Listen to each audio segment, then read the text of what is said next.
আসসালামু আলাইকুম। আশা করি সবাই ভালো আছেন। আলহামদুলিল্লাহ আমরাও ভালো আছি। তো আমরা আছি এখন আমাদের বাড়িতে, মানে আমার বাবার বাড়িতে। তো তারই একটি ভিডিও আপনাদের সাথে আজকে শেয়ার করব। তো চলুন দেখা যাক কি কি করি, তারই একটি ভিডিও আপনাদের সাথে আজকে শেয়ার করব। তো আমার মা এখানে কতগুলো আগে থেকে বড়ই কিনে শুকিয়ে রেখেছিল। তো এখান থেকে বলল আমাকে যে মানে এর ভিতরে নষ্ট বড়ই আছে, যে ভালো ভালো দেখে তুই কতগুলো বেছে তারপরে হলো রোদ্রে দিবে। তো আমি এখানে কতগুলো দেখে দেখে বড়ই বেছে নিতেছিলাম। তো আচার দেবে, বাড়িতেও রাখবে, আবার আমার বড় বোনকে দিবে, আমাকে দিবে। তো এখান থেকে আমি ভালো ভালো দেখে কতগুলো বড়ই বেছে তারপরে এই যে এখানে রোদ্রে দিলাম। তো এই রোদ্রে দিলাম, রোদ দেওয়া হলে তারপরে মা নাকি এটা আচার বানাবে। তো আমি কখনো বড়র আচার বানাইনি, এই জন্য অভিজ্ঞতাটা খুবই কম। তো আমার মা এখানে এই যে বড়র আচার বানিয়ে দেবে, এই জন্য বড়ইগুলো রোদ্রে দিয়ে দিলাম।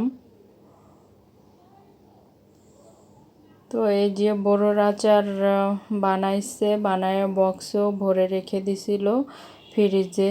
দেখেন এই যে দেখাইতেছি বড়র আচার, এই বড়র আচার। তো বড়র আচারটা পাতলা খিচুড়ি দিয়ে খেতে খুবই মজা লাগে আমার কাছে বিশেষ করে। তারপরে এখানে এই যে আমার একমাত্র ভাইয়ের ছেলে, ও বড় হয়ে গেছে আস্তে আস্তে মাশাল্লাহ, 2 বছর এখনো হয়নি ওর বয়স। তো ওর গাড়িটা দিয়ে খেলতেছিল এই যে, আর আমি সাথে সাথে থাকতেছিলাম। ওর আম্মু ছিল এই যে এখানে একটা আম গাছ, সেটা ঝাঁকি দিতেছিল আম ফেলানোর জন্য। দেখেন কি করে। তোর মা এসে আবার নিয়ে গেল।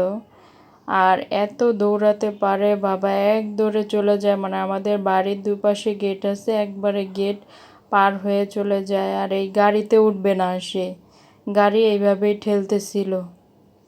মাশাল্লাহ ও দেখতে দেখতে বড় হয়ে গেল। তারপরে এখানে যে আমাদের ঘরের সামনে একটা আম গাছ লাগিয়েছে আব্বা, গত বছর নাকি এই আম গাছটা লাগিয়েছে। তো এই আম গাছে আম ধরছে, কিন্তু এই আম আর খেতে পারবো না, কারণ এই আমের সময় তো আর থাকবই না। তো এই জন্য একটু ভিডিও ক্লিপ নিতেছিলাম যে আম মাত্র ছোট ছোট, আমের সময় আর আসা হবে না। আর ওখানে একটা তুলসী গাছও ছিল, আর এখানে আমার মা একটা করবজা গাছ লাগিয়েছে।